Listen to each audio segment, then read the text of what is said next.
Grupo Isima.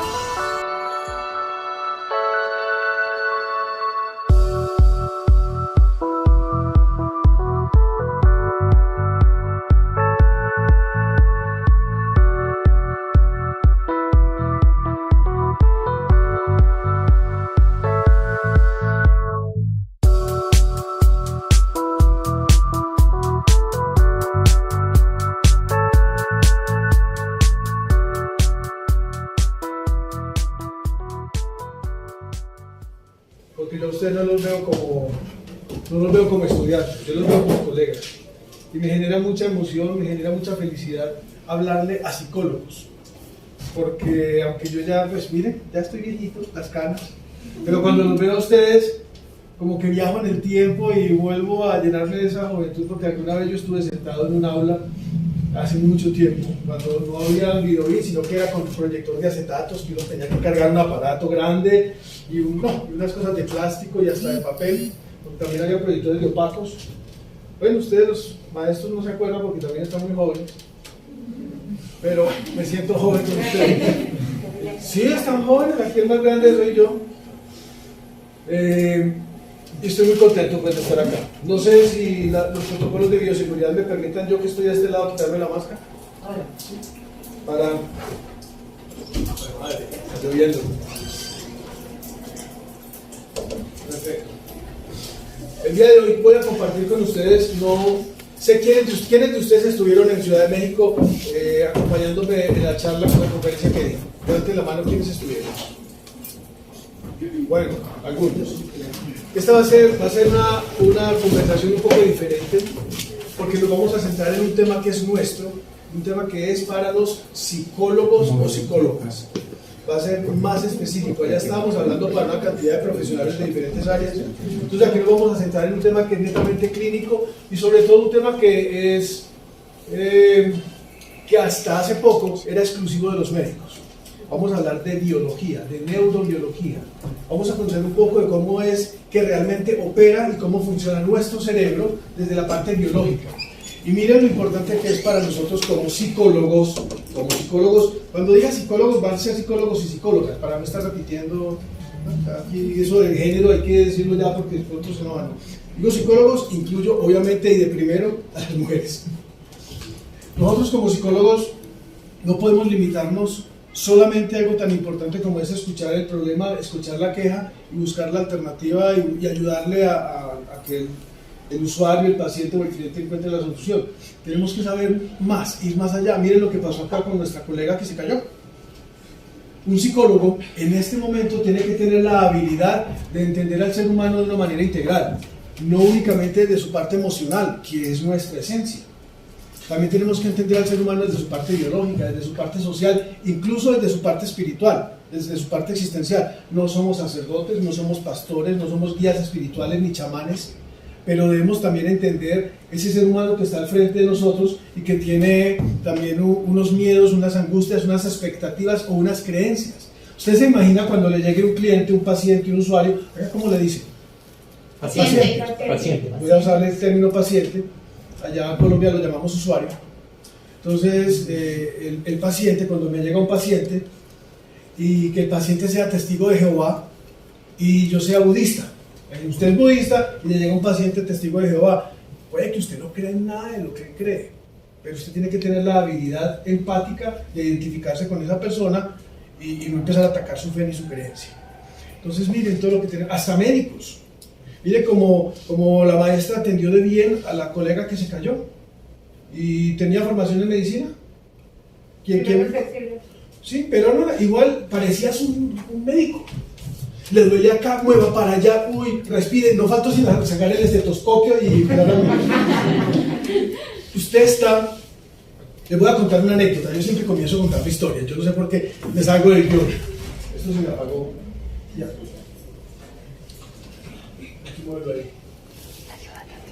En una oportunidad, eso es porque me quedé quieto mucho tiempo. En una oportunidad, una salida de esos que llamamos misiones de salud, que hacen uno al campo, a las veredas, entonces va el médico, va la enfermera, va el psicólogo, van todos, vamos todos. Y llego yo y entro a consulta y entra una señora con su hijo, un niño de 6 años. Doctor, porque para ellos todos somos doctores, así seamos. Usted sale de licenciado, se coloca una bata blanca y automáticamente toma el título de doctor, porque así nos tratan. Ya, eso es lo que reflejan. Entonces, doctor, yo no era doctor, yo era licenciado en psicología. Es que mi niño llora mucho y le arde mucho el pene. Y yo me puse a pensar, ¿y a mí para qué me trae un niño que le duele el pipí, que le duele el pene? ¿Yo qué voy a saber de eso? Escasamente conozco el mío, imagínense. Sin embargo, me lo llevó a mí y yo no puedo decirle, no señora, yo tengo que escucharla, escuchar su queja, escuchar su situación y empezar a traer a mi mente todo ese estudio que no es directamente de psicología, pero que tiene que ver porque estamos hablando de la queja de ese usuario. En fin, ¿saben qué era lo que tenía el niño? En el campo, los padres, en el campo colombiano al menos, son muy tradicionales. Entonces la mamá, cuando estaba bañando al niño, lo bañaba muy bien por acá, lo bañaba por acá, se saltaba esta parte y seguía. O sea, en 6 años nunca le había lavado el pene al niño. Ese pene no se le podía correr hacia atrás, el prepucio no corría y lo que tenía era una infección grandísima y claro que le dolía. Entonces cuando le empiezo a preguntar a la mamá cuáles son sus pautas de aseo, su relación, descubro que no lo había bañado. Claro, el niño no tiene ninguna enfermedad diferente a la infección. ¿Qué hicimos en ese momento? Claro que yo no lo limpié. Llamé a la enfermera y le hizo toda la limpieza. Pero miren lo importante que es para nosotros como psicólogos ir más allá del estudio de las emociones, conocer un poco más. Y hoy vamos a ver algo importante, vamos a mirar las enfermedades que están asociadas con el sistema nervioso central, con el sistema nervioso periférico. Vamos a ver mucho esa parte biológica para que en un momento determinado puedan salvarle la vida a una persona. Otra anécdota antes de comenzar. En alguna oportunidad estaba en otra jornada en un pueblo que se llama Sonsón, en Antioquia. Se llama Sonsón el pueblo y una vereda que después de ese pueblo donde uno iba en carro eran 4 o 5 horas por trocha. O sea, allá no iba nadie. En esa oportunidad fuimos un grupo y llega una pareja joven con el abuelo. Resulta que el abuelo, más o menos de 80 años, llevaba 4 o 5 días con un genio. Un genio es, porque bueno, en México y en Colombia, aunque hablamos el castellano español, nuestro español es distinto.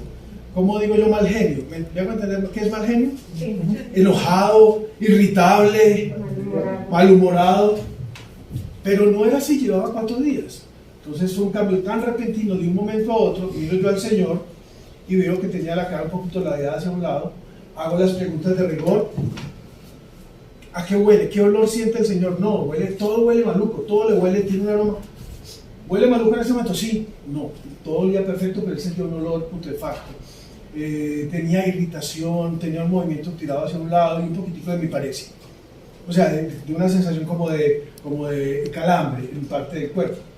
De una urgente, móntenmelo en una ambulancia, llévenlo para la capital. Tenía un derrame cerebral, un accidente cerebrovascular. Llegó al tiempo y le salvaron la vida.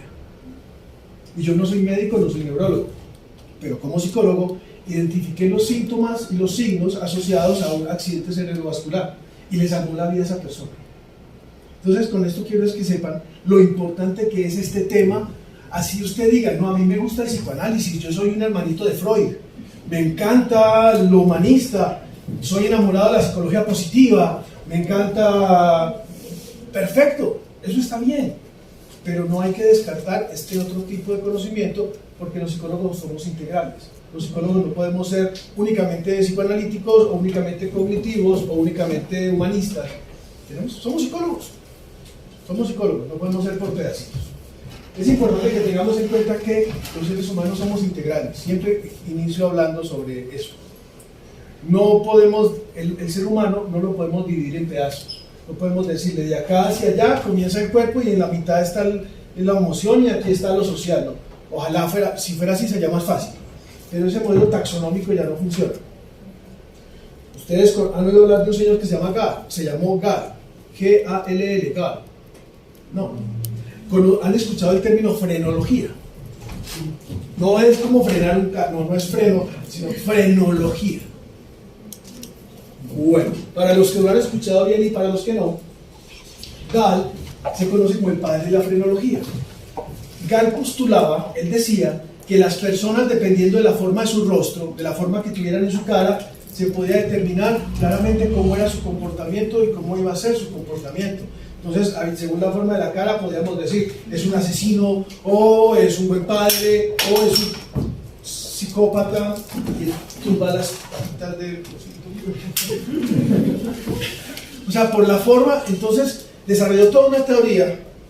Mucha gente fue a la cárcel, mucha gente fue a la horca por las teorías de la frenología, porque era postulado. Ahora usted se imagina que le diga, no, usted tiene una cara de asesino, la hijo de madre, y usted no es sino feo.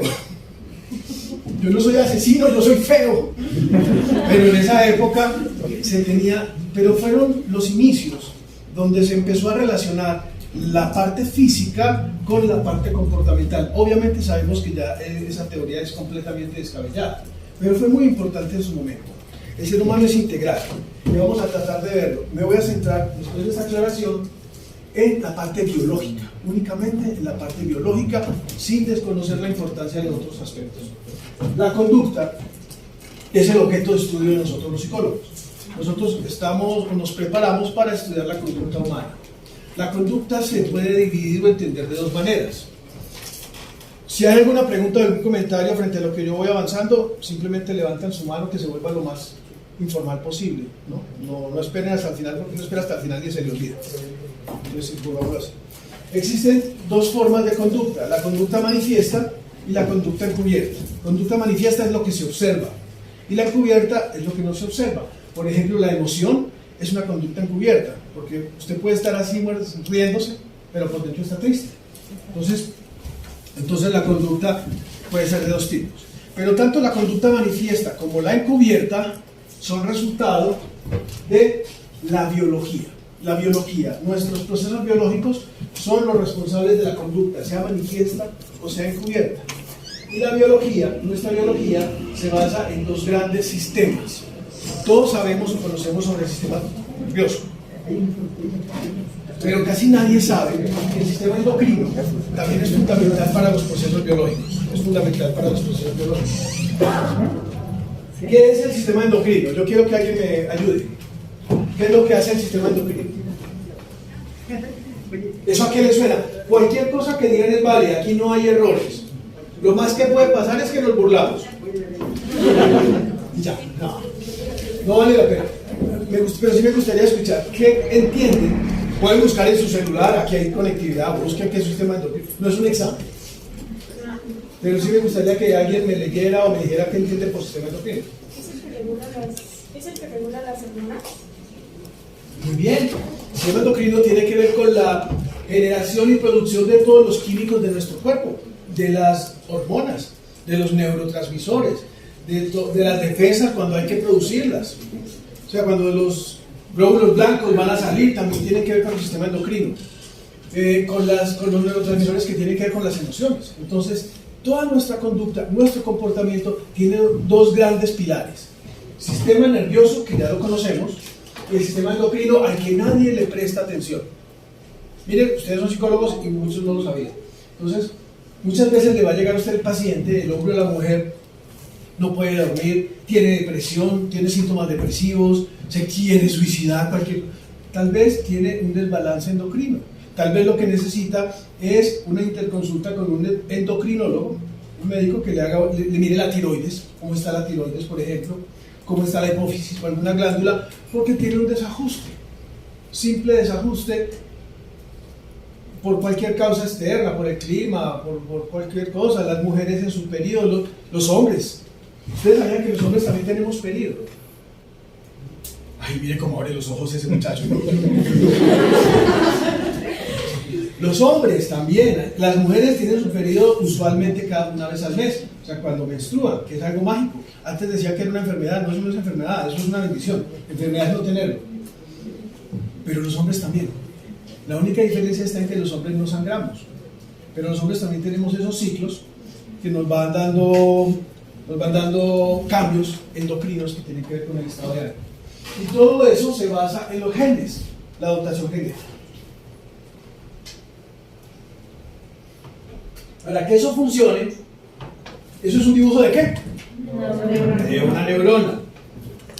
Ustedes conocen las partes de la neurona. ¿Cuáles son las tres principales partes de una neurona? Axón, dendritas, ¿sí? Y el soma. Muy bien. Soma, acción y dendritas. El soma es la cabeza, el axón es la colita y las dendritas. La información entra por las dendritas y sale por la colita. O sea, la información, o sea, los neurotransmisores entran por las dendritas, son procesados en el axón, en el soma, y salen por el axón y se conectan con otra neurona. Hasta ahí está muy bien, eso está muy bien. Cuando la neurona funciona correctamente, las enfermedades no se producen, la neuropatología no se produce, porque la neurona es la parte fundamental. Pero miren lo que se nos puede dañar en una neurona. No sé si ya conocían estas otras partes de la neurona. La neurona, dentro de todo eso, tiene unos elementos que son muy importantes, que son las células de Schwann. Células de Schwann. Las células de Schwann tienen una misión fundamental y es producir mielina. Mielina. La mielina es esa vainita o esa capsulita que está rodeando el axón. La mielina es la que logra que nosotros podamos aprender cosas, que podamos generar emociones, acciones o comportamientos, porque la mielina es la que hace o ayuda a que la información corra o se progrese dentro del axón. Cuando la mielina falta, cuando la célula Schwann no funciona bien, entonces no hay mielina, y si no hay mielina, vienen enfermedades como la esclerosis, vienen enfermedades como, tiene que ver también con enfermedades tipo Parkinson, tipo Alzheimer, tal vez no la mielina, pero sí la neurona. Entonces, las células de Schwann son espectacularmente básicas para que funcione la neurona.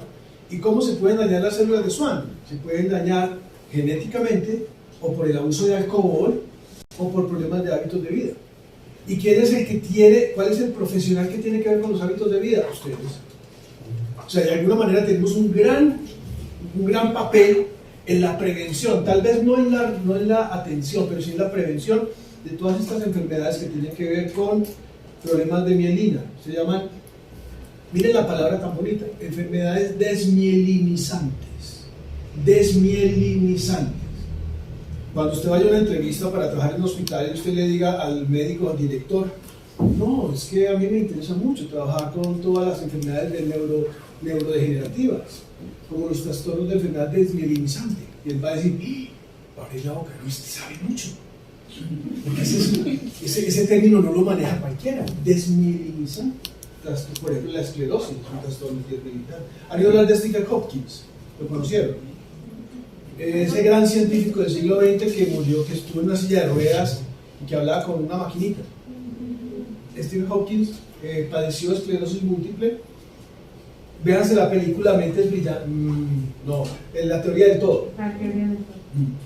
Él cuando lo diagnosticaron con esclerosis cuando él tenía 22 años y le dieron 2-3 años de vida. Bueno, vivió hasta los 77. Y en ese lapso, en todo ese tiempo, fue el más grande científico junto con Einstein. Fue el más grande científico junto con Einstein.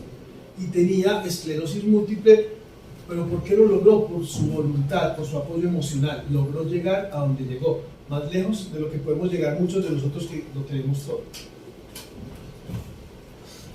Las neuronas entonces son células especializadas. Tenemos aproximadamente 100.000 millones de neuronas, más o menos, en nuestro sistema, no solamente en nuestro cerebro. Recordemos que hay recientes descubrimientos que han encontrado neuronas en el sistema digestivo y en el corazón. Ya, claro, principalmente están en nuestro cerebro, pero también tenemos neuronas, y estoy hablando de algo reciente, de hace 5 años, que se han encontrado neuronas, cuerpos neuronales, sistema digestivo y corazón. Eso no se sabía, no se sabía. Por algo es que el corazón siente, toda la vida. Te amo con el corazón, y decían los neurólogos, el corazón no ama, se ama es con el cerebro.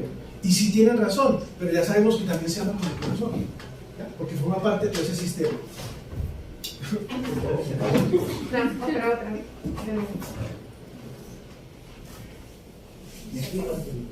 No, hay que mover el sistema.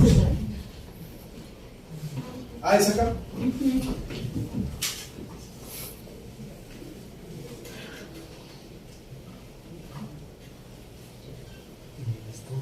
Bueno. Entonces las neuronas, esto titila hasta que se organiza. Sí. ¿Ah? ¿O lo vuelvo a abrir? No, ahorita Ya me aprendo. Ok.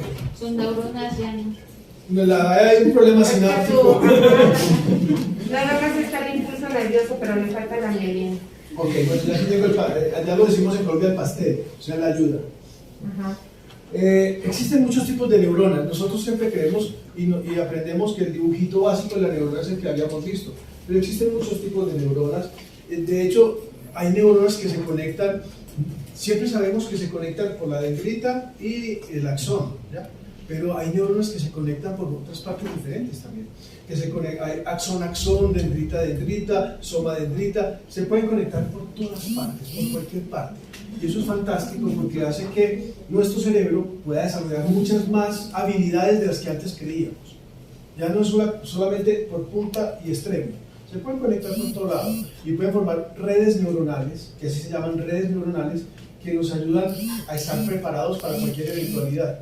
Por ejemplo, alguien se cae, es un ejemplo porque aquí no se cae nadie, alguien se cae, Dios no lo quiera, se da un golpe fuerte en la cabeza, se llama trauma y le da un trauma cráneoencefálico. Trauma cráneoencefálico es un golpe en la cabeza, pero que es tan profundo que afecta el encéfalo, que afecta el órgano, ¿ya? Y es posible que pueda generarle algún tipo de atrofia. Por ejemplo, depende de donde se haya golpeado, puede perder el habla, puede darle una fascia, puede darle una ataxia, o sea, perder o limitarse en la capacidad de mover sus cuerpos. Por ejemplo, hay gente que camina así, no son los muñequitos de cuerda, ¿no? Hay gente que camina así, son movimientos atáxicos, y eso se da porque hay una falla en su cerebro con la mielina y todo esto que le impide hacer movimientos así como de bailarín.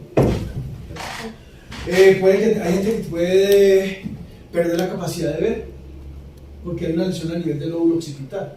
Pero si usted tiene mucha reserva cognitiva, es decir, tiene muchas redes neuronales, es muy fácil o es más fácil que se recupere. Y eso lo podemos saber gracias a, miren, estas son fotos reales de neuronas. Parecen fotos de estrellas, parecen fotos de allá del espacio, pero son neuronas. O sea, tenemos un universo aquí adentro. Eso es magia. Yo quiero, exacto, son neuroglías, astrocitos, oligodendrocitos, tiene un montón de nombres hermosos. Astrocitos, oligodendrocitos, neuroglías. Tenemos un universo. Muchachos, colegas, amigas, yo solamente, con que ustedes se vayan de acá en esta media hora o el rato que sea, porque yo me puedo quedar todo el tiempo aquí en la... Yo quiero que ustedes se vayan convencidos de que están en la mejor carrera, la mejor profesión que pueden haber escogido. Si alguno de ustedes duda haber escogido la profesión correcta, olvídense, están en la mejor. Porque pueden ser astrónomos, astrólogos, médicos, trabajadores sociales, hasta brujos pueden ser si quieren, chamanes. Lo tenemos todo, tenemos un universo por descubrir. Ah, no, esto está muy fácil. Esto está muy fácil. Tengo que pasar a más seguida entonces. Voy a hacer eso. Las neuronas se comunican unas con otras y lo que pasa de una neurona a otra se llama neurotransmisor. ¿Quién me dice que es un neurotransmisor? Por favor. Si no levanta la mano alguien, voy a donde esté cualquiera el más dormido y le pregunto. Me parece que es cuando... sí, amenazado, sí funciona. Me parece que es cuando recibe la información. ¿Es que, perdón? Cuando envía la información de una onda. Tiene mucho que ver, esa es la sinapsis, pero tiene mucho que ver. Gracias. ¿Es el que transmite las emociones? Es una molécula que tiene todo que ver con las emociones, entre otras cosas. O sea, se acercan peligrosamente a la verdad. ¿Alguien más quiere complementar? Un neurotransmisor es una molécula química, compleja, muy compleja, que es la responsable de las emociones o de cualquier otra cosa. Por favor, levanten la mano derecha. Levanten la mano derecha, no la otra derecha. Bueno, bájenla. Para eso tan simple, levantar la mano derecha, tuvieron que activar una cantidad de neurotransmisores para poder hacer algo tan simple como esto. Para rascarse la cabeza, para sacarle la lengua al compañero. Para eso, el neurotransmisor funciona para amar, para odiar, para generar bombas, para atacar Ucrania, pero también funciona para amar a la pareja, para amar a la familia, a la mamá, al papá, o para rascarse la nariz. El neurotransmisor es el fundamental para todo, porque es una molécula compleja.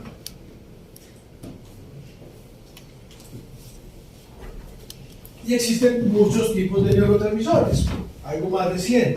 Pero esta presentación la tienen los directivos de la universidad para que las compartan sin ningún problema. Dentro de los neurotransmisores tenemos la dopamina, la oxitocina, la serotonina. Todos hemos oído hablar de dopamina, ¿recuerdas? La dopamina, que es la hormona de la felicidad. Literalmente no es una hormona de la felicidad, es un neurotransmisor que activa emociones como la felicidad, por ejemplo. La acetilcolina, la dopamina, el glutamato. El glutamato tiene que ver con la vida eterna, con la juventud. Usted, en vez de ponerse a gastar dinero en cremitas para la cara y mucha plata, ¿quién de aquí quiere verse joven toda la vida? ¿No? Sí. Claro que no, ya no. En vez de ponerse a gastar dinero, que la glicerina, que la cremita esa, que no sé qué, duerma bien, porque dormir bien produce melatonina y glutamato, y eso te va a tener la piel tersa, por ejemplo, y es gratis. Es gratis. Entonces los neurotransmisores nos ayudan a eso. Resulta que las células fueron descubiertas por un señor muy importante que es el padre se considera el padre de la neurociencia, que se llama Santiago Ramón y Cajal. ¿Y por qué se cree que es el padre de las neurociencias? Porque fue uno de los que entendió cómo funcionan las neuronas y las partes de la neurona. Claro que las neurociencias tuvieron muchos padres, pero digamos que se marca la historia de la investigación neurocientífica. Y él lo encontró con un molusco. O sea, él lo que encontró fue un molusco gigantesco, un calamar, y que tenía muy poquitas neuronas, pero gigantes, muy grandes. Entonces las empezó a investigar, igualitas a las de nosotros. Y lo que ustedes hablaban ahora, ahí estamos viendo un proceso sináptico, o sea, cuando un neurotransmisor como el de la dopamina sale la neurona presináptica. Miren cómo es fácil la neurociencia, métanle sentido común. Presináptica es antes de la sinapsis, postsináptica es después de la sinapsis. Entonces la neurona... Entonces la neurona presináptica, yo creo que maestra la toca que hace ahí. Eso se da porque la batería. No, yo creo que ya se precalentó. Pero si no he hablado, que aquel. Bueno, muchachos, que estén muy bien, muchas gracias a la hora. ¿Entendieron? Saqué una hoja, vamos a hacer el examen. La sinapsis se da desde la neurona presináptica, que transmite la información. Cuando hablamos de información en neurociencia, tiene que ver neurotransmisor. Información en neurotransmisor, desde la neurona presináptica hasta la posináptica. Y gracias a ese proceso de sinapsis es que todo lo podemos hacer. Ahora, cuando eso falla, bueno, de una manera muy general, yo les voy a rápido porque sé que esto ya lo saben. El sistema nervioso nuestro se divide en dos. ¿Cuáles son las dos partes principales del sistema nervioso? ¿Cuál? Central y periférico, excelente. Nuestro sistema nervioso se divide en dos partes, sistema nervioso central y sistema nervioso periférico. Y el sistema nervioso central se divide en tres partes. ¿Cuáles? Lo que se les venga a la mente, lo que se les venga al cerebro, o al encéfalo, o a la médula espinal, o al tallo cerebral, no importa. Les acabé de decir las partes, muchachos. Nuestro sistema nervioso central tiene un cerebro, bueno, tiene un encéfalo que se divide en cerebro y cerebelo, tiene un tallo cerebral y una médula espinal. El cerebro, toquen, está debajo de ese hueso que tienen ustedes ahí, y yo también. Ahí está nuestro cerebro. El cerebelo está en la parte posterior inferior. Miren cómo suena de bonito. Yo puedo decir, está en la parte de atrás abajo.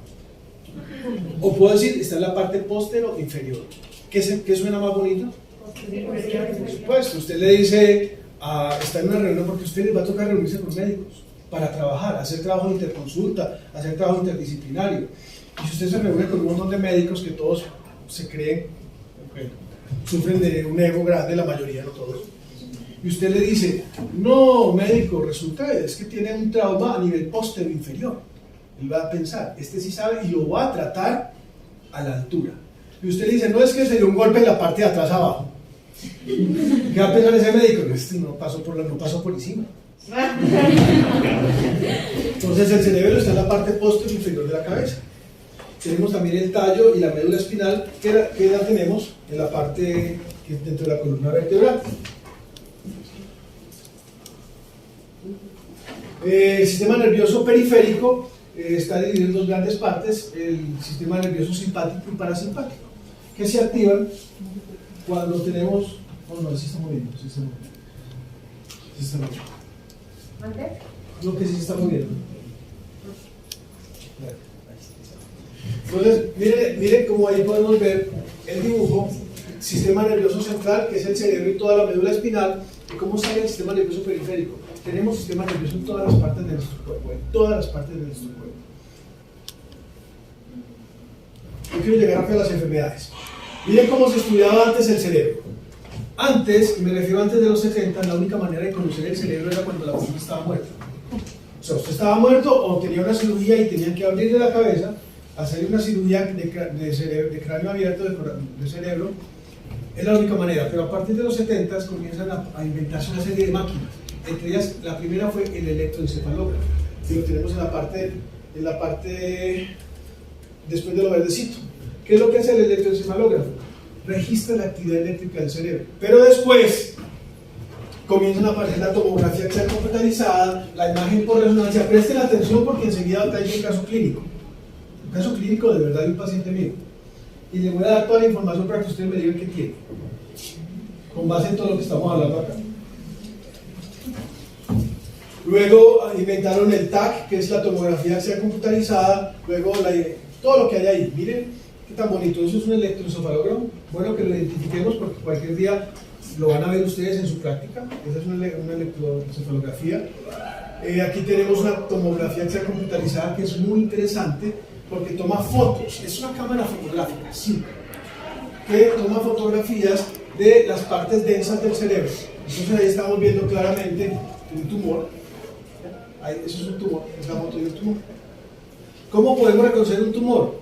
Porque los tumores normalmente son en bolita y tienen como iridiscencia alrededor, es como una bolita como que brilla alrededor. En la parte de acá vemos un accidente cerebrovascular, un derrame. En la de la mitad de abajo es un derrame. Miren que no es cerrado, sino que es como cóncavo, y eso es un derrame. Ahí ustedes van a aprender a manejar eso. Yo sé que se lo van a enseñar. Una resonancia magnética nuclear es una fotografía a color del cerebro, que además de la foto empieza a mostrar, fotografiar cómo es la actividad del cerebro, cuáles son las partes del cerebro que están más activas en un momento determinado. Y esta, que es la más nueva de todas, que es la tomografía por positrones, es en vivo. Usted se mete allí y en una cámara, en otra parte, se está viendo cómo actúa su cerebro. Usted le dicen, por ejemplo, levante una mano y qué parte del cerebro se activa cuando usted levanta una mano o le muestran una imagen. Y si usted esa imagen le genera rabia o le genera emoción o amor, ahí mismo se activan las partes del cerebro que tienen que ver con esas áreas. Es muy muy bonito, esa ciencia es muy linda y todo eso lo podemos ver en vivo. Ya no hay que matar al paciente, ya lo podemos ver. ¿Han visto un cerebro de verdad? Cuando vayan, ustedes pueden ir, yo me imagino que en México y aquí en Toluca también. Doctor, no han visto un cerebro de verdad en sus manos, pero sí han visto el de un cerdo. Ajá. ¿Cómo que no? Sí, sí. Y los otros hicieron la práctica, ¿cómo no? Claro, mire, vaya, eso les iba a decir, tiene la posibilidad de ir y comprar un cerebro de cerdo, de puerco, de marrano. Si usted lo ve, viéndolo por encima es exactamente igual al de nosotros. O sea, es obvio que no es igual, pero así macroscópicamente no se ve mayor diferencia. Ahora, me gusta mucho y siempre lo digo, el cerebro nuestro es más o menos de este tamaño, siempre lo hago, coloquen las manitos así los dos, eso así, y con la frente, ese es el tamaño del cerebro de cada uno de nosotros más o menos.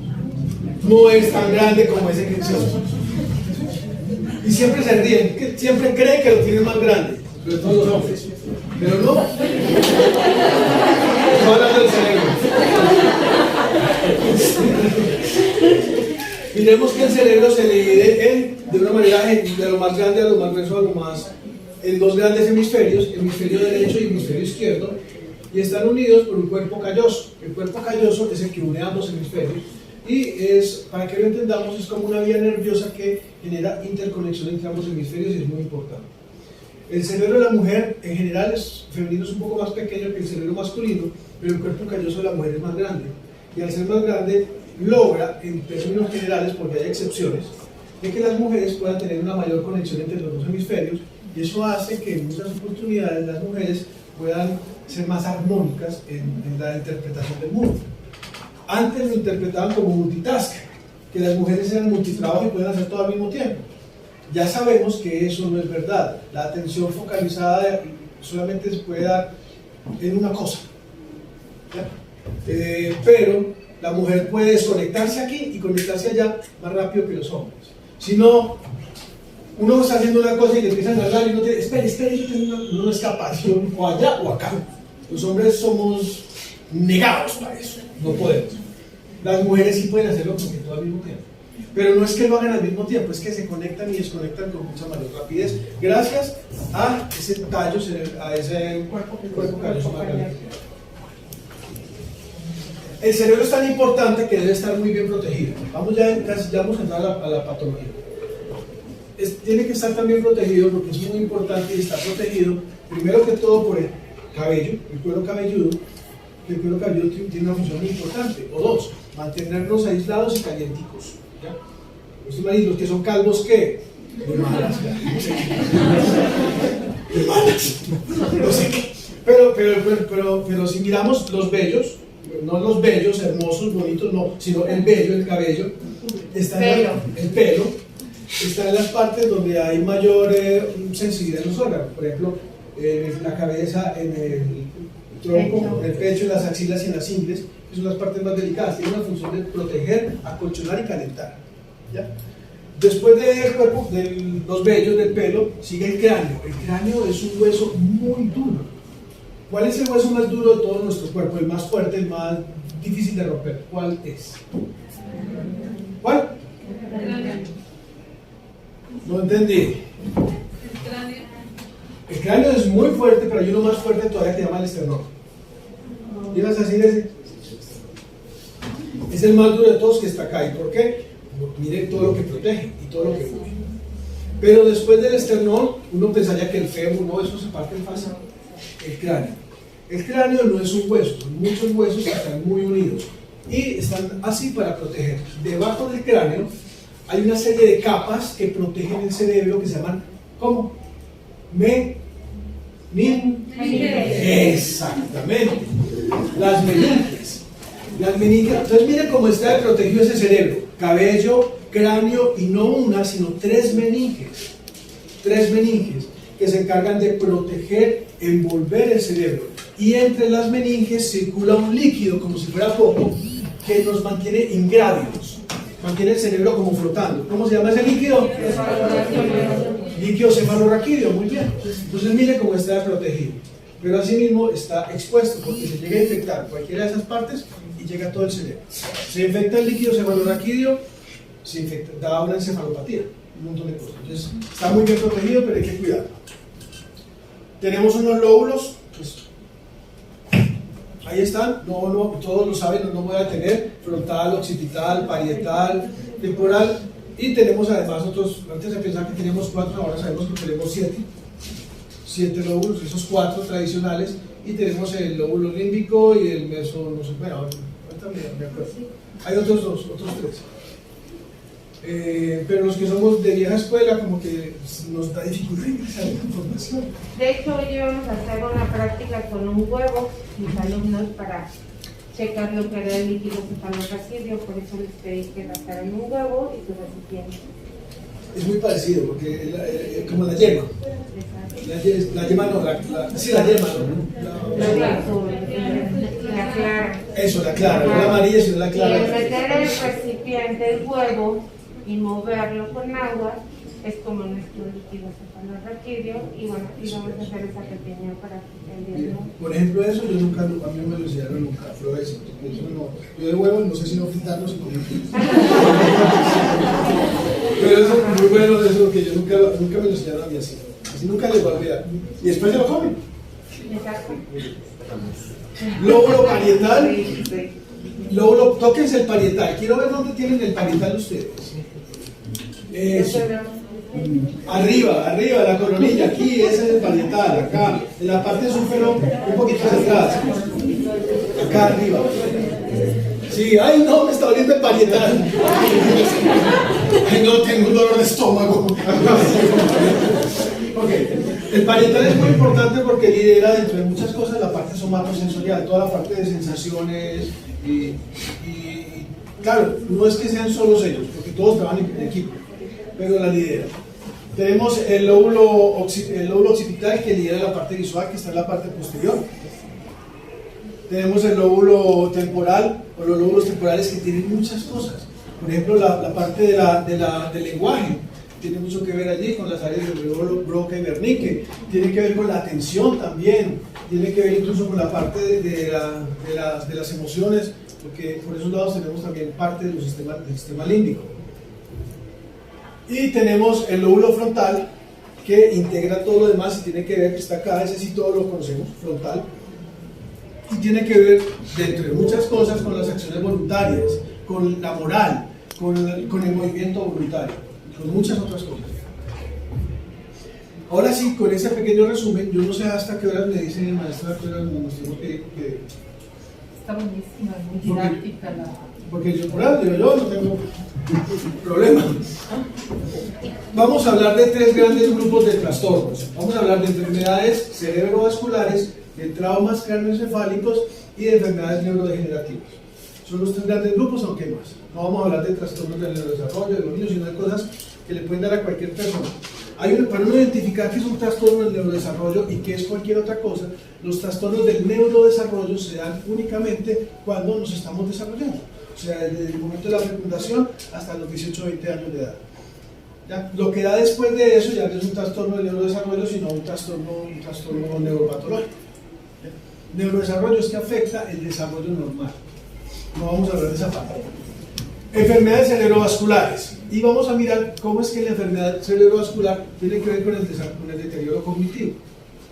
No nos vamos a enfocar, me voy a enfocar en la parte nuestra que es de psicólogos, en la parte cognitiva, Según la Organización Mundial de la Salud, una enfermedad cerebrovascular es una alteración en el funcionamiento normal de las personas que se da por exceso o por defecto del torrente sanguíneo en el cerebro. Nuestro cerebro debe tener una cantidad exacta de sangre. Si tiene más, hay problemas; si tiene menos, hay problemas. Por eso es como una bomba. El corazón impulsa, es un ariete que impulsa la sangre, sangre que entra, misma sangre que tiene que salir, entra y sale. Si entra más de la que sale, hay problemas; si entra menos de la que se necesita, hay problemas. Entonces, una enfermedad cerebrovascular es una patología que afecta todo ese sistema de irrigación del sistema nervioso central. Aunque existen muchas, y yo me imagino que ustedes en algún momento se las deben aprender a manejar más adelante, hay un sistema de irrigación cerebral que sí es muy importante que lo conozcamos. Se llama el polígono de Willis. Es ese dibujito que está allí, el polígono de Willis. Y el polígono de Willis tiene 6 principales arterias. Recordemos que las arterias suben la sangre al cerebro y las venas la bajan. Entonces las arterias principales no se las tienen que aprender de memoria ahora, pero para cuando se vayan a grabar sí deben saberse, para poder interactuar con los médicos y entender las cosas. Esas arterias que ahí están en ese dibujito, todas son importantes porque todas afectan unas partes de nuestro cuerpo y afectan unas partes de nuestra cognición. Si hay alteración en alguna de ellas, no es lo mismo que haya un accidente cerebrovascular a nivel basilar que a nivel de la ACA, que es la comunicante anterior. Miren, me suena bonito. La arteria ACA, arteria comunicante anterior, por decir cualquiera. Entonces luego se las van. Yo tengo un video que le voy a dejar, maestra, sobre el sistema irrigatorio. Yo tengo en mi computador, que es muy fácil para que uno aprenda en 5 minutos y se aprendan los nombres de esas arterias. Gracias. Entonces miremos, ¿qué puede pasar cuando hay un accidente cerebrovascular o enfermedad cerebrovascular? ¿Cuál es la diferencia entre accidente cerebrovascular y enfermedad cerebrovascular, colegas? La diferencia entre un accidente cerebrovascular y una enfermedad cerebrovascular.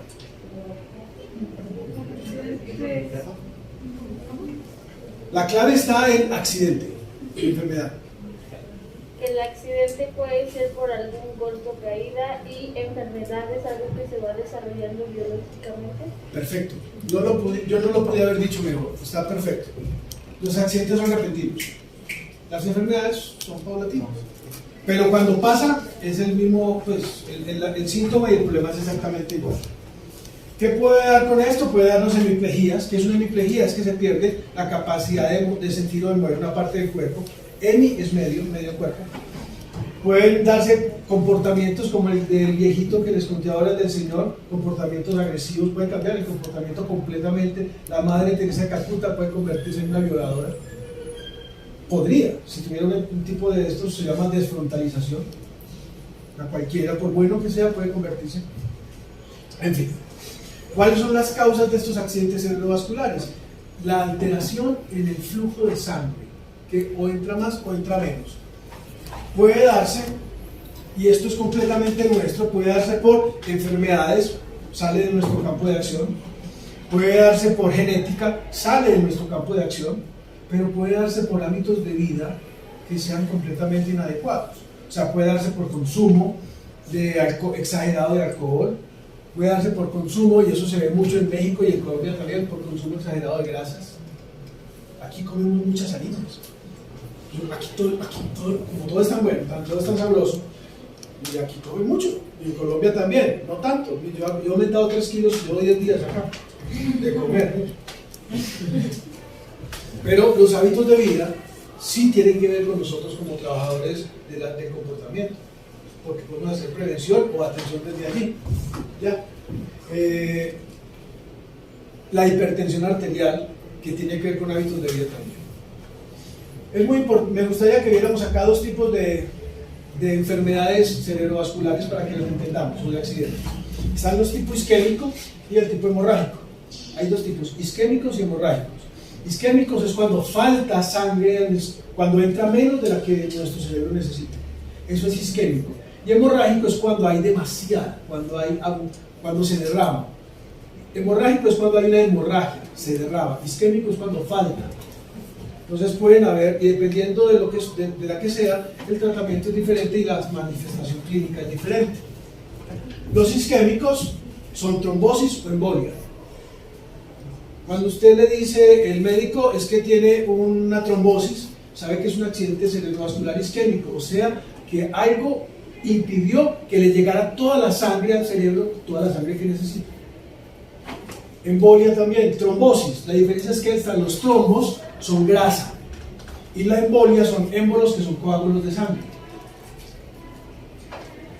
La embolia siempre se da cuando hay problemas, una persona tiene problemas cardíacos, por ejemplo, arritmias cardíacas, es propensa a la embolia. Por eso las personas que tienen problemas cardiovasculares tienen que protegerse de los accidentes cerebrovasculares. Puede que en un bombeo irregular salga un émbolo, que es como una cosa de sangre volando por toda la arteria, nadando por la arteria hasta que llega y atranca e impide. Eso es una embolia. Cuando hay problemas de grasa, de consumos excesivos de grasa, lo que puede dar es una trombosis y eso genera un átero. La palabra átero es lo que nos da ateroesclerosis. ¿Qué es un átero? Es un pedazo de grasa que está acumulada dentro de la arteria, se zafa y empieza a nadar hasta que obstaculiza.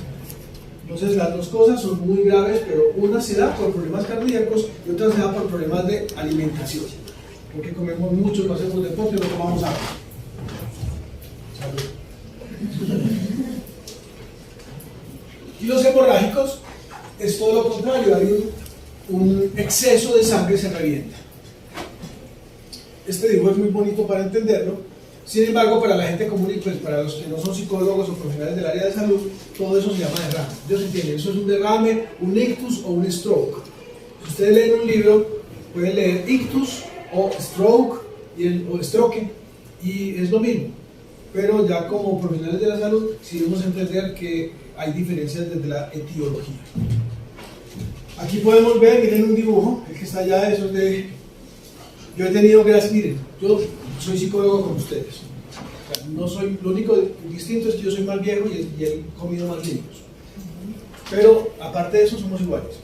Y he tenido la oportunidad, gracias a Dios, porque me gusta, de participar en cirugías. O sea, ustedes también van a tener, si quieren, si les gusta esta área, de participar en cirugías de cerebro. Hay un test que es el test de WADA, o sea, hay un test que únicamente lo hacen los neuropsicólogos. Y un neurocirujano difícilmente puede hacer una cirugía si no tiene el neuropsicólogo al lado aplicando ese test. Porque ese test, ustedes saben que ese tipo de cirugías el paciente está despierto. No sabían, si no sabían ya saben. Cuando hay una cirugía de cerebro abierto, de cráneo abierto, el paciente está despierto. Está sedado pero despierto.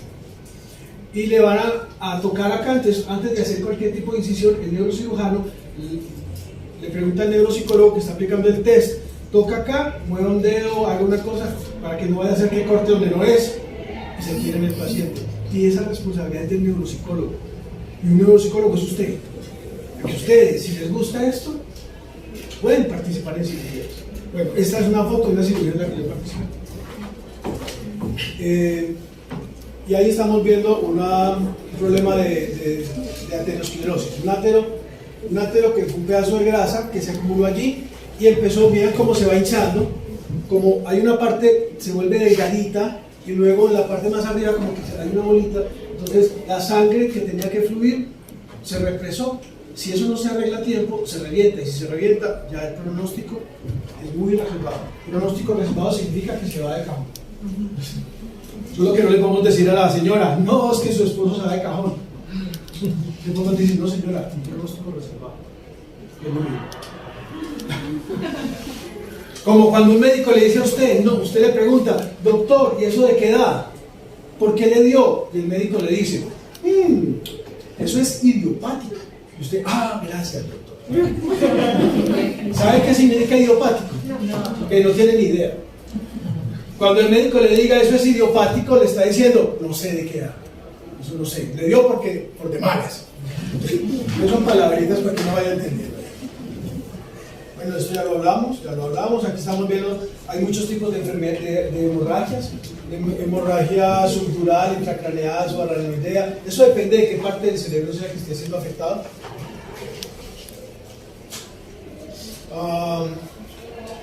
Miren por qué nos puede dar abuso de problemas cardíacos, el cigarrillo. Ojo, chicos, chicas, traten de no fumar ustedes. Traten de no fumar. No sé quién fuma aquí, es decisión de cada uno, pero traten de no hacerlo. Y es algo que debe estar siempre en la boca de ustedes para sus pacientes. Que si fuman y deciden hacerlo, sepa que están incurriendo en un riesgo alto. Si usted quiere fumar, fume, pero mire lo que le puede pasar. ¿Cuáles son los síntomas que están asociados con accidentes cerebrovasculares? Esto sí es importante que lo sepan para que puedan salvar vidas. Debilidad o parálisis de mi cuerpo. O sea, comienza como que no puede caminar igual. O tener debilidad en la mitad, en mi cuerpo, en la mitad, no en todo el cuerpo.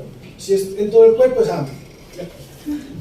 Pero que empieza como porque se le va cayendo, que no puede hablar, la lengua se le va para un lado, se llama hemiplegia o parálisis, entumecimiento o hormigueo o pérdida de la sensibilidad en la mitad del cuerpo, el lenguaje comienza a perder la capacidad de hablar porque la lengua como que se la paralizando, dificultad para tragar y empiezan a babear, deglución y babeo. Empiezan a perder la memoria, pero la memoria de lo que hicieron hacer. Entonces, de un momento a otro empiezan a olvidar cosas que acabaron de hacer. Pérdida de equilibrio, se cae muy fácil. No.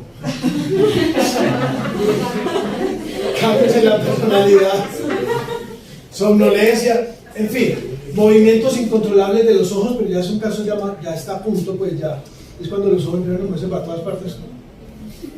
Entonces, eso tiene que ver. Son casos que se van dando, son síntomas clínicos que el paciente no reconoce, que usted puede reconocer fácilmente en un consultorio.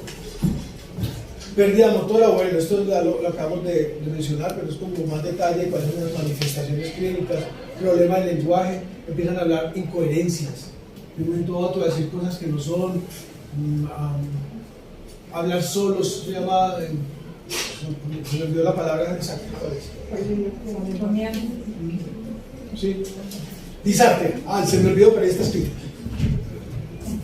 Disartres.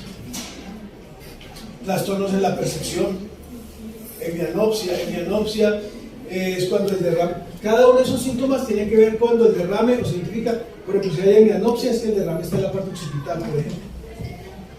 ¿Cómo podemos hacer prevención? Esto es nuestro trabajo, evite alimentos grasos, no beba más de 2 tragos de alcohol por día.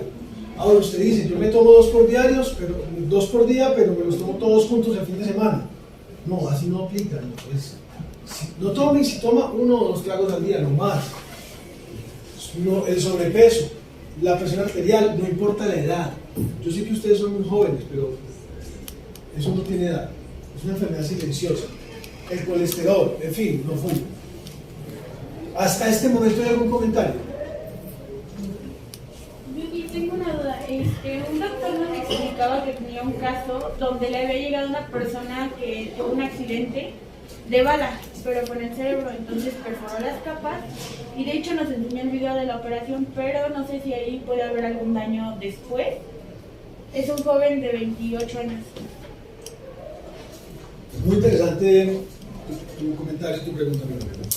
Hay una situación, con las balas o con las armas de fuego hay situaciones. Cuando es una pistola o un revólver normal, usualmente la bala entra y sale y por el calor cauteriza. Entonces, usualmente cuando entra y sale, la persona incluso puede sobrevivir, puede incluso quedar sin ningún tipo de secuela, dependiendo de qué partes de su cerebro sean las afectadas. Obvio que si entra a la parte frontal puede tener alguna alteración, pero puede sobrevivir. Recuerden el caso de Phineas Cage. Es lo que todos conocemos el caso de Phineas Cage, ¿no? Que estaba trabajando y una barra de acero le entró por el ojo izquierdo y le salió. Y miren que bueno, no quedó bien, porque obvio se desfrontalizó y cambió su comportamiento. Cuando es un fusil, como el proyectil va dando vueltas, entonces entra pequeño y destroza completamente el cerebro y ahí no hay nada que hacer. Dependiendo de, bueno, si es una pistola, entró y salió, dependiendo de la edad, mientras más joven hay mayor posibilidad de recuperación. Dependiendo de la reserva cognitiva, recuerdan que les hablé de la sinapsis, de las redes neuronales, mientras más reserva cognitiva tenga, hay mayor probabilidad de que se recupere. La reserva cognitiva se adquiere cuando ejercitamos nuestro cerebro. En este momento ustedes lo están ejercitando. Dependiendo del punto que fue afectado, y por último, dependiendo de la rapidez con que sea atendido. Si lo atienden más rápido, hay mayor probabilidad de que sea así. Pero cada caso es dependiente, miren todo lo que depende. Lo mejor es que no les den un tiro en la cabeza.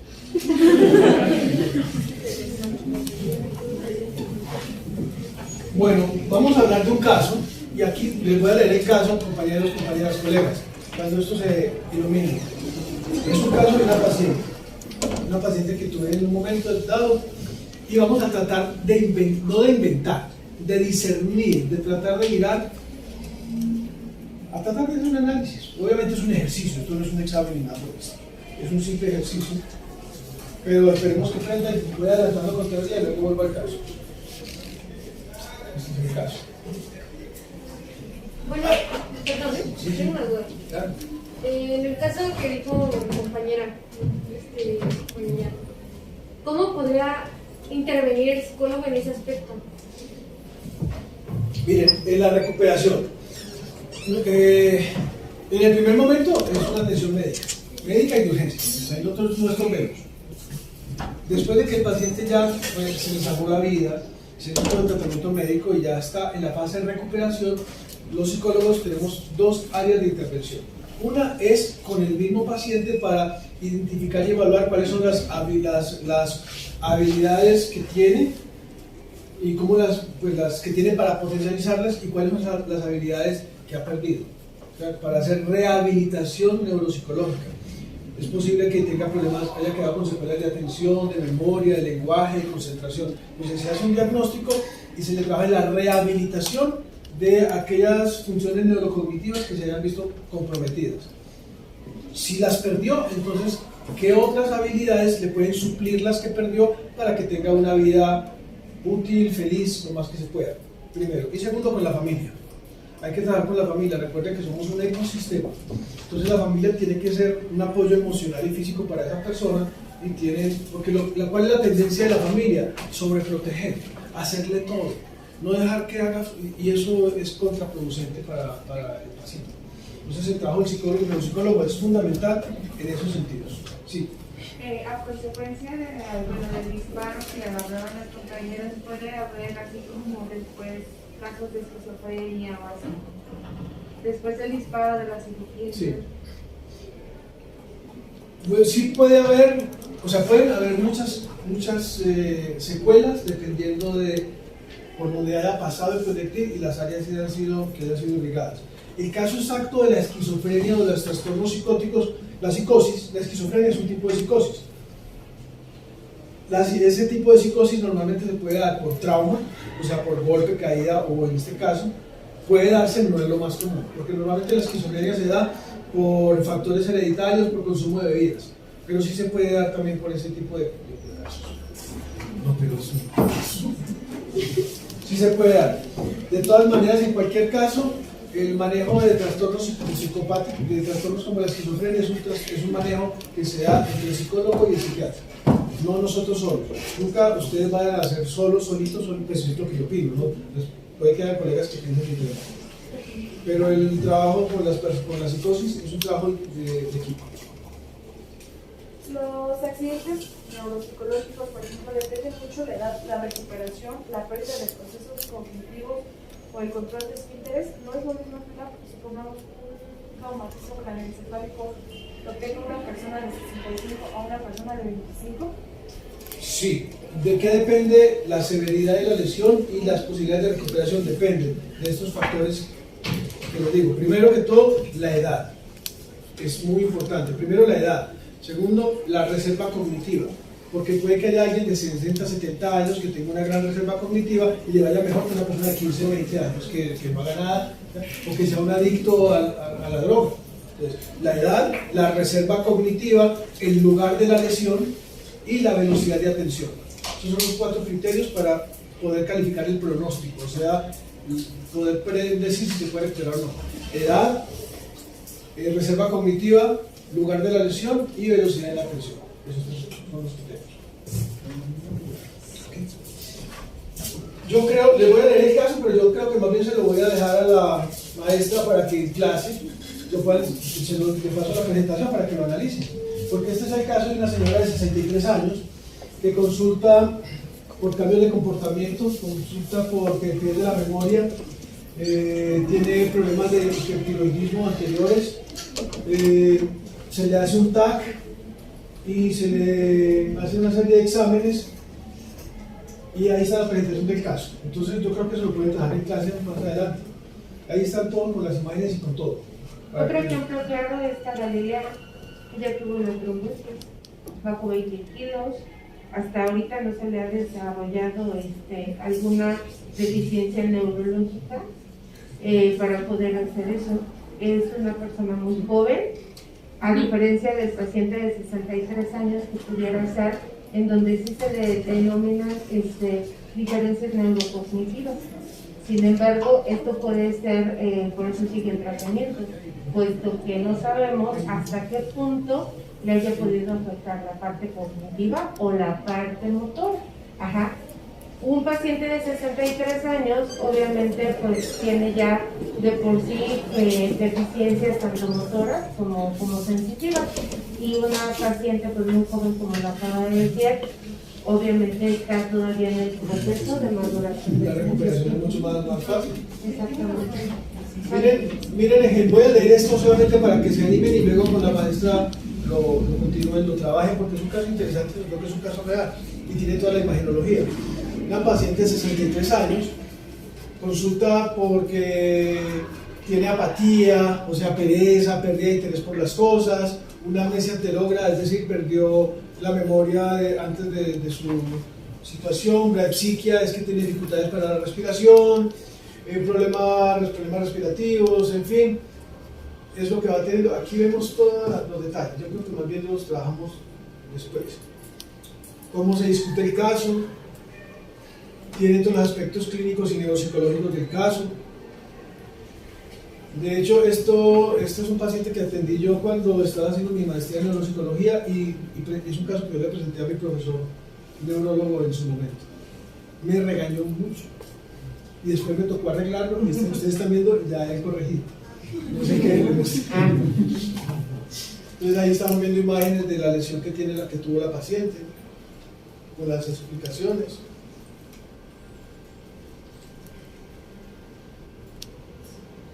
Ya usted lo va a ver. Y las conclusiones, después las vemos. Hay otro trastorno, selecciono solamente algunos porque ya vamos terminando nuestro encuentro de esta mañana. El Parkinson es un trastorno muy común, mucha gente vive con Parkinson, mucha gente va a seguir viviendo con Parkinson porque hasta el momento no tenemos la cura, ni tenemos claro por qué da. O sea, es una situación complicada porque no sabemos ni por qué ni lo debemos curar, pero sí se está trabajando mucho y ya hay tratamientos que muestran gran efectividad, incluso cirugías y medicamentos para eso. La enfermedad de Parkinson es un trastorno que no se conoce mucho, pero que sabemos que se da porque hay una alteración en la sustancia nigra y en los cuerpos de Levy, que son unas estructuras que están cercanas a nuestras neuronas.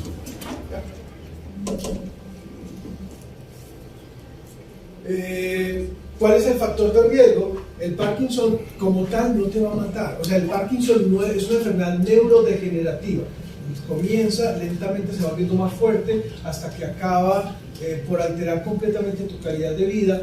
Normalmente no se muere de Parkinson, sino de las enfermedades que están asociadas al Parkinson.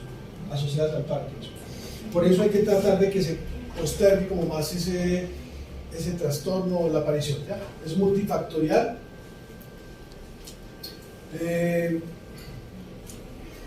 Ahora hay una cirugía que tal vez es el tratamiento que más está dando resultados, pero que todavía no es definitivo, y es que se hace una pequeña cirugía y se coloca un chip muy pequeño que activa eléctricamente la producción de L-Dopa para evitar que los cuerpos de Levy se vayan programando.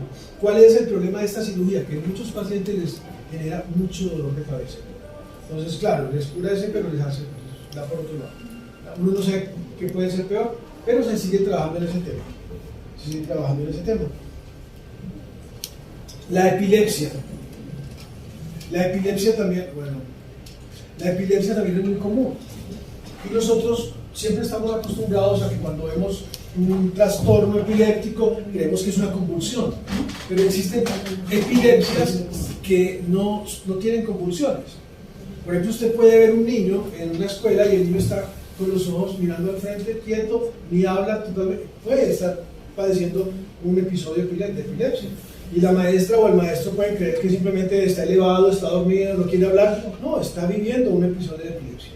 Porque hay epilepsia clónica, tonicoclónica, hay varios tipos de epilepsia.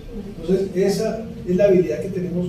Cuando usted le llegue, usted trabaja en un colegio y le van a llevar ese niño, vive inatento, vive como elevado, vive mirando para el techo. Oh, puede ser epilepsia. Puede ser epilepsia.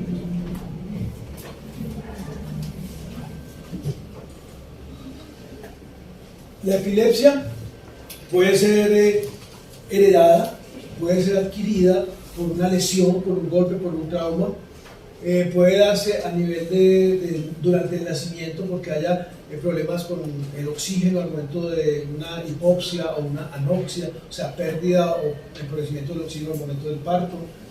Puede darse por muchas cosas. Si a usted nunca le ha dado epilepsia y ya tiene 20 años, es muy poco probable que le vaya a dar que vaya a sufrir epilepsia, a no ser que tenga un accidente o una situación especial. Pero normalmente, si es hereditaria o es genética, hace su aparición en la infancia, pues al final de la infancia. ¿Ya? Tipos de epilepsia, por ausencia, es la que yo les decía, es cuando el niño se queda perdido. Y hablo de niños, pero también le puede dar a adultos. Lo que pasa es que la epilepsia tiende a estabilizarse, no a desaparecer a medida que la persona va creciendo, sale de la adolescencia y llega a la adultez, tiende a estabilizarse, no a desaparecer. Si puede que usted padezca epilepsia durante hasta los 18 y ya a los 20, 22 desapareció, y a los 40 puede declarar. Entonces no es que se puede estabilizar. Tratamientos, pues esto es lo que normalmente los médicos utilizan, usualmente. En muchas oportunidades es importante la medicación. No estén como muchos psicólogos que están en contra del tratamiento medicamentoso o farmacológico. A veces es importante. O sea, yo, ahorita la semana pasada en la cumbre mundial, el Congreso Mundial de Neurociencia, varios colegas míos decían no al medicamento, no a los psiquiatras. Respeto, ¿no? Pero claro que hacen falta los psiquiatras y claro que hacen falta los neurólogos y hacen falta los medicamentos. No todo se arregla con psicoterapia. La psicoterapia es muy importante, pero a veces es importante el medicamento. La clave está en saber cuándo se utiliza uno, cuándo otro o cuándo los dos. ¿Verdad? Sí. ¿Por qué a diferencia del hombre cuando toma los medicamentos, a diferencia de la mujer, no hay malformación? No te entiendo la pregunta. Por ejemplo, una mujer que toma medicamentos contra la epilepsia y tiene un hijo puede existir el caso de que tiene una malformación. Ya, hay mayor probabilidad no solamente con la epilepsia, sino con cualquier tipo de trastorno heredado no genético, porque entendamos que hay diferencia entre lo que es heredado y lo que es genético. Bueno, todo lo que es genético también es heredado, pero hay algo que es heredado desde lo genético y otro que es heredado desde lo perinatal, o sea, desde el vientre.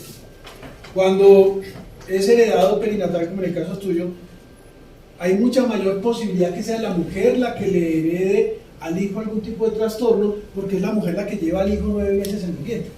¿Qué es lo que hacemos los hombres? Los hombres ponemos una semillita y nos vamos. En cambio la mujer, entonces, en esa parte genética nuestra, cuando nuestro espermatozoide fecunda, está la posibilidad de la herencia genética, pero la mujer, además de su carga genética, está también todos esos cambios químicos que pueden darse, por ejemplo, el consumo de drogas durante el embarazo, de drogas psicoactivas o algún tipo de drogas o de ingesta de alcohol excesiva, puede ser predisponente para que el niño, claro, porque todo lo que la madre consume le llega al niño.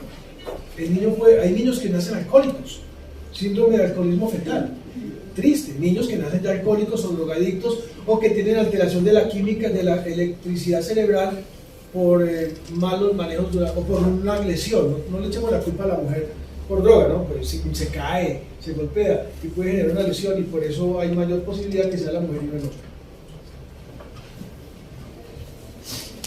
Bueno, para la epilepsia, miren, tratamiento psicológico es fundamental. Recordemos que en la época anterior, y no hace mucho tiempo, 100 años atrás, la epilepsia era considerada una enfermedad incurable y horrible, y hace 500 años era brujería. ¿Cuántas personas no quemaron por tener epilepsia? Tenía el diablo adentro, ¿no?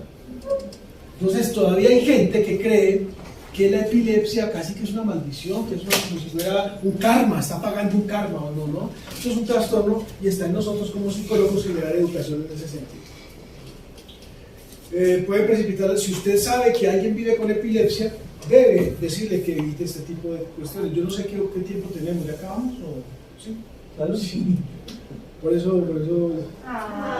Tenemos mucho tiempo. Adelante. Sí, Aquí, en el caso de que mencionaron la epilepsia, de que luego un niño puede quedarse así. Sí. En ese caso, ¿cómo podemos detectar que el niño tiene eso? ¿Y qué podemos hacer como psicólogos o como psicopedagogos? Sí, no, esa pregunta es fundamental, porque no le va a salir un letrerito en la frente que diga tengo epilepsia. Entonces, ¿cómo hace uno para identificarlo? Mira, lo que estamos haciendo acá es fundamental. La epilepsia que se da por ausencia, que así se llama epilepsia por ausencia, no se diferencia a nivel de ojo clínico, no se diferencia de un niño que tenga un trastorno de déficit de atención sin hiperactividad. Claro que recordemos que el trastorno de déficit de atención ya salió del DSM-5 revisado. ¿Sí sabían eso? Lo sacaron de ahí y yo todavía no entiendo muy bien cómo vamos a hacer. Pero ya sabemos que eso ya no es un trastorno, es sino una alteración del aprendizaje, creo que así se llama. Entonces, ¿cuál sería la manera? Es identificar que hay un comportamiento, digamos, diferente en ese niño y que es muy repentino. El niño está jugando, hablando como cualquier niño, es, ya, de un momento a otro repentinamente, como que lo apagara. Entonces, eso a usted le puede dar una clave para pensar que ahí puede haber un trastorno de epilepsia. No es una certeza. ¿Qué es lo que usted debe hacer entonces? Habla con los otros médicos o los otros profesores a ver qué tanto sucede eso, los otros maestros, y hay que entrar a hacer. La única manera de identificar realmente que alguien tiene epilepsia es con el electroencefalograma. O sea, a ojo uno puede intuir muchas cosas. ¿Por qué? Usted ve a una persona que está con convulsión, que es la más evidente. La epilepsia tónico-clónica se llama, que es lo que llamamos el chapaleo y la baba. Uno cree que eso es epilepsia, y seguramente es epilepsia, pero pueden haber muchas otras causas para una convulsión, que llaman pseudoepilepsias. Puede que sea por envenenamiento, puede que alguien esté haciendo todo eso y con la baba y todo, y simplemente no, pues está envenenado. Y nosotros poniéndole una almohadita, y lo que está es envenenado. Entonces pueden haber muchas causas. Muy interesante la pregunta. Observación. Después de que tienen alguna crisis convulsiva, ¿pueden llegar a acordarse de lo que estaban haciendo antes? Usualmente durante la crisis pierden la conciencia. No es que pierdan la memoria, hay diferencia entre perder la memoria y perder la conciencia. Perder la memoria es olvidarse, perder la conciencia es que es un periodo muerto en su vida. No lo recuerdo, ni después lo van a recuperar. Pierden la conciencia. Bueno, al menos en mi experiencia, yo sufrí dos convulsiones y yo sí me acordé, de lo que estaba haciendo antes. O sea, por eso pregunto si es lo mismo. Antes, sí, claro. No olvidas lo que estabas haciendo antes, pero durante el periodo que tienes la convulsión, se pierde la conciencia. Sí, ya no me acordé. Y bueno, sí, después de eso ya no me acordé. Pero sí me acordé de qué es lo que estaba haciendo ya, es como me caí, ya después de ahí ya nada más desperté y ya. ¿Hasta qué despertas? Así es. Por ejemplo, cuando es por algún golpe y surge la convulsión, es probable que después vuelva a surgir o solamente fue por el momento. Es posible que haya un trauma cráneoencefálico que desarrolle una convulsión epiléptica que no es epilepsia. Miren, la epilepsia es una alteración de la electricidad, del manejo eléctrico de nuestro cerebro. Nuestras neuronas, para funcionar, volvámonos al inicio de la conversación, para funcionar nuestras neuronas necesitan dos cosas: los químicos, que se llaman neurotransmisores, y electricidad para que los empuje. Por eso es que el lenguaje de nuestras neuronas es electroquímico. Cuando esa electricidad no está modulada, es más de la que se necesita o menos de la que necesita, aparece lo que llamamos epilepsia. Pero no es el único motivo para que hagan convulsiones. Es posible que un golpe te genere convulsión, y esa convulsión te haga un desbalance eléctrico momentáneo y no sea epilepsia. Es decir, sufriste un ataque, una convulsión por el golpe, pero te va a dar en ese momento, te curas del golpe y no te vuelve a dar. En ese caso no hay epilepsia, sino una convulsión que es secundaria al trauma. ¿Me van a entender? Bueno, yo tengo un caso. Tengo un familiar, viene siendo mi tío, cuando él nació prematuro, a los 8 meses, pero sí, al momento de nacer, pues sí, tuvo como falta de oxígeno, entonces, y ya tiene como unos 4 o 5 años, más o menos, lo asaltaron, entonces pues sí, lo asaltaron y le pusieron pistola en la cabeza, entonces nunca lo golpearon en una zona y aún así convulsionó. Y días después empezó a presentar convulsiones y hasta la fecha que recordemos al inicio, muy interesante, gracias por decirlo, señor rector. Yo creo que usted nos va a tocar volver otro día acá en Colombia. Nos va a tocar volver. Estamos todo el día, aprovecho, no pasa nada. Tengo una conferencia ahorita. Pero miren, recuerden que hablamos que la conducta es manifiesta o es encubierta. ¿Recuerdan al inicio? Sí. Entonces es posible que emociones muy fuertes, aunque la persona parezca tranquila, que no le pasa nada, una emoción muy fuerte puede alterar esa química, esa electricidad del cerebro, y es posible que una emoción fuerte genere o dispare una convulsión epiléptica. No tiene que ser un golpe, o sea, puede ser un trauma emocional o puede ser un trauma físico. Golpe físico, golpe emocional, puede que en el caso tuyo haya sido una situación de esa, ¿no? De todas formas hay que trabajar bastante. Miren qué hay que hacer durante una tensión de estas. Hay muchos mitos, dicen métale un palito en la... No le metan un lapicero en nada, porque es tanta la fuerza que rompe el lapicero, se lo traga el lápiz y se ahoga. No le meta el dedo, porque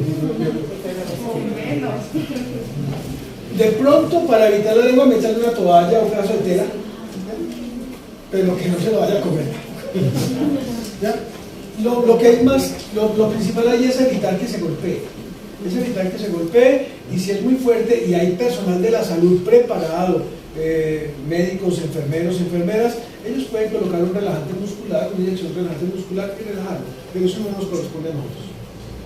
De hecho, alguna vez les cuento, estaba yo en Estados Unidos, fui a hacer algo y yo presencié un caso. Bueno, yo teóricamente estoy preparado para atender eso. Digo teóricamente porque uno se asusta de todas maneras. Y yo iba a ir a ayudarle y la gente del centro comercial no me dejó.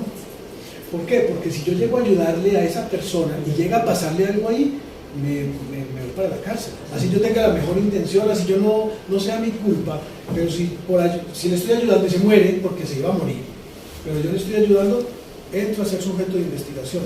Entonces nosotros como psicólogos, pongámoslo como y dejemos que el área de la salud encargada haga lo que tiene que hacer. Por ejemplo acá, ayudarle a la chica que se cayó, pero para eso la universidad tiene su brigada que le hace eso. Si no, cualquiera de nosotros se puede meter. Yo le iba a ayudar y el doctor Jonas me dijo, yo entendí, ¿por qué? Porque no me corresponde a mí como extranjero, por hacer, como decimos en Colombia, por hacer bonito hacemos feo. Entonces es bueno tener como cuidado con las cosas. Esto es lo que tenemos que hacer, evitar los golpes, esperar que pase y ya.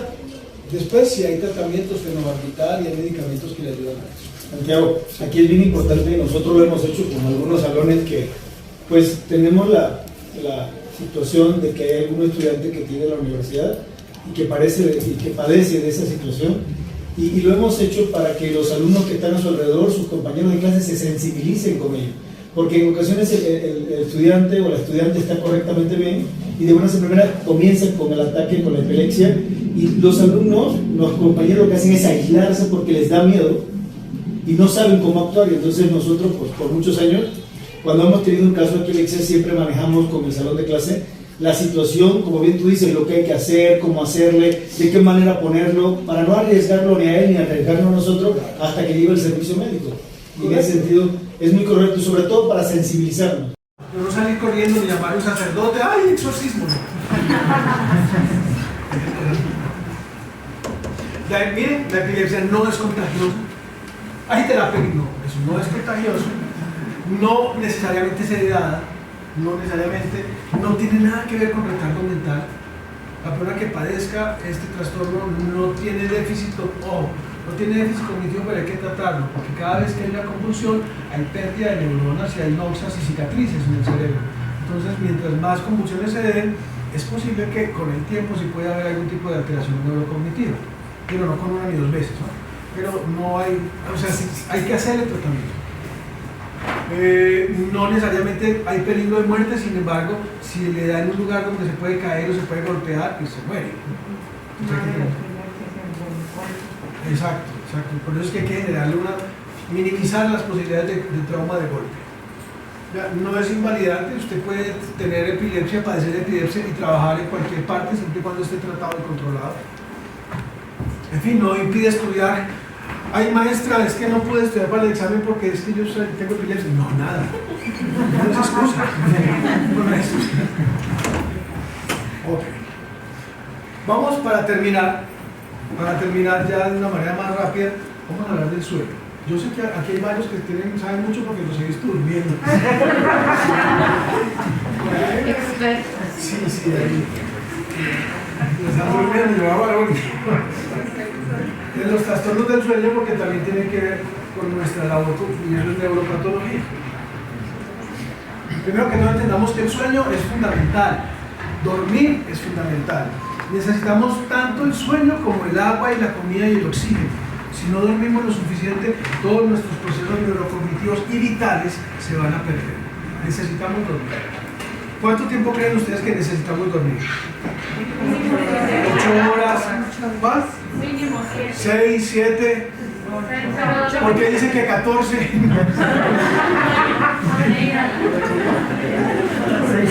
6 horas.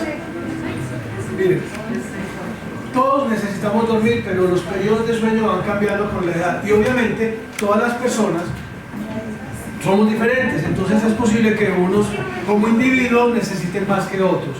Pero de manera estadística general, mientras más jóvenes somos, necesitamos dormir más. O sea, ustedes, una persona adolescente, un joven adolescente, puede necesitar dormir unas 10 horas al día. Y una persona ya en la edad mía puede estar necesitando dormir unas 7, 8 horas al día. Y una persona mayor, ya de 70 años, puede necesitar dormir 4, 5, 6 horas al día. O sea, eso va mermando, ¿ya? Un niño recién nacido duerme 20, 18 horas al día. Entonces, es un proceso que se va dando. Pero para todos es fundamental dormir. Vamos a ver cómo es que eso funciona. Cuando estamos, nuestro cerebro tiene básicamente cuatro niveles de activación eléctrica o de activación de onda, ¿no? Tenemos ondas beta, alfa, teta y delta. Mientras más despiertos y más activos estemos, nuestro cerebro está trabajando con ondas beta. ¿Conocen el término arousal? El arousal. Es un término muy bonito y que se maneja mucho en neuropsicología. El arousal es sinónimo de activación cerebral o activación cortical o neurocortical. Pero es más fácil decir arousal que activación neurocortical. Y cuando ustedes escuchen arousal o arousal, significa el nivel de activación que tiene nuestro cerebro. Cuando tenemos las ondas beta, que son las más activas, tenemos un nivel alto de arousal y es cuando más activos o más despiertos estamos. A medida que nos vamos durmiendo, como los dos o tres compañeros de atrás están en ondas beta, están con un arousal bajo. Cuando tenemos un sueño profundo, muy profundo, vamos bajando, nos acostamos y tenemos ciclo hasta delta y empezamos a tener los siguientes ciclos. Entonces, ahí lo que les decía, dependiendo de la edad, necesitamos jóvenes o mayores, necesitamos dormir más o menos. Miren qué es lo que pasa cuando nos dormimos. Ya vamos a mirar los ritmos de sueño.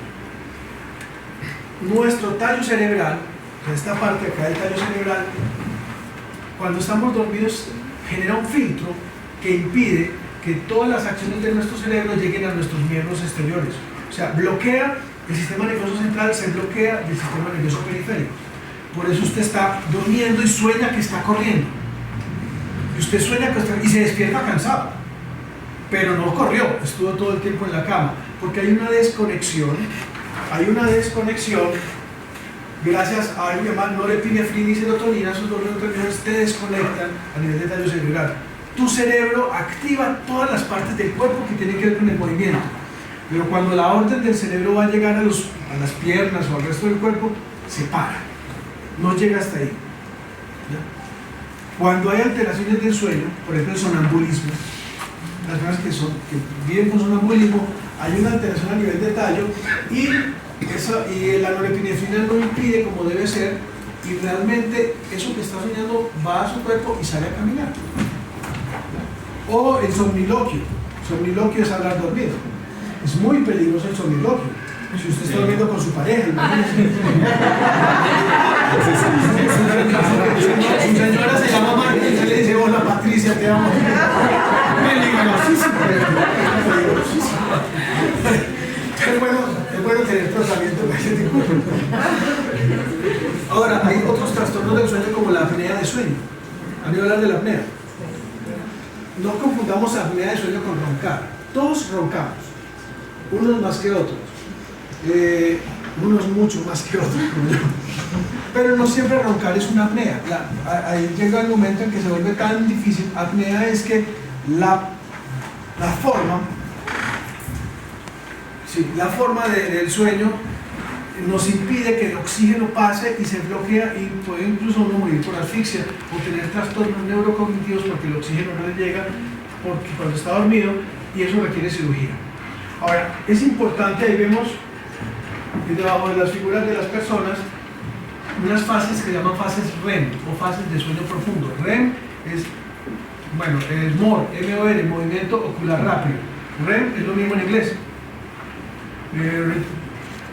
REM, reticular. Bueno, en inglés más bonito en español. Cuando estamos en fase REM, que es cuando estamos en delta, pasan cosas muy bonitas en nuestro cerebro. Primero que todos soñamos todos los días, aunque no lo recordemos. Normalmente la fase REM se presenta 3, 4 o hasta 5 veces en un periodo de sueño normal y dura más o menos 10 minutos. O sea, realmente estamos en esa fase 1 hora en toda la noche. El resto del tiempo estamos subiendo y bajando, casi despiertos, casi dormidos. Pero en la fase REM pasan cosas muy importantes. En la fase REM se activa una parte de nuestro cerebro que es la glándula pineal. Y cuando la glándula pineal se activa, liberamos melatonina y ese es el momento donde nuestros tejidos se regeneran. Las cicatrices se curan, la piel cambia, el cabello crece. Y es en ese momento cuando nuestro hipocampo comienza a seleccionar y almacenar información. Los procesos de memoria se dan. Miren que si su paciente no duerme, va a tener problemas de aprendizaje, va a tener problemas del estado de ánimo, va a tener problemas de envejecimiento y agotamiento. Es muy importante dormir siempre. Y sobre todo respetar esto. Ya con esto vamos a terminar. Respetar el reloj biológico en la medida de lo posible. Nosotros somos seres biológicos. El mundo actual nos ha llevado a estar despiertos 24 horas. Hay gente que trabaja por la noche, tiene turnos en las escuelas, en las universidades, en las fábricas, pero en la medida de lo posible hay que sacar tiempo para dormir, tiempo para comer, tiempo para hacer el amor. Y sí, es verdad, hay una hora especial para... No, lo que yo quiero decir es que hay un momento donde la fecundación es más probable. Recuerden que tenemos esa parte biológica animal también y donde el desempeño sexual es superior que en otros momentos. Estamos hablando tipo 11 de la noche, ¿no? Es donde hay mejor desempeño sexual. Ya saben, ¿no?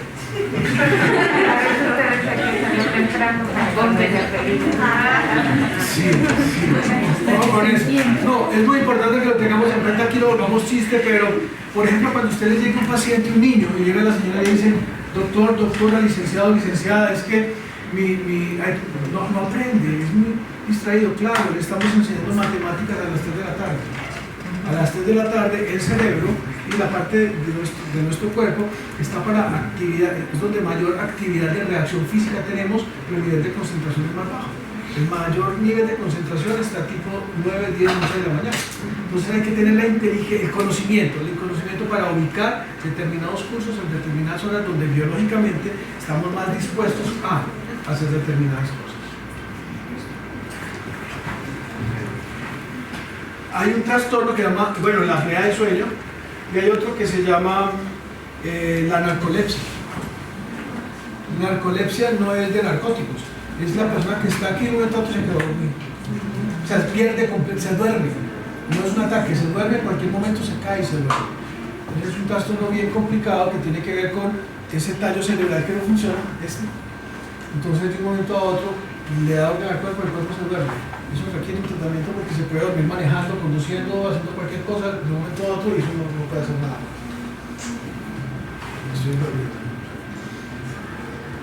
Les dejo también una bibliografía para que quieran profundizar y bueno, muchísimas gracias por su atención.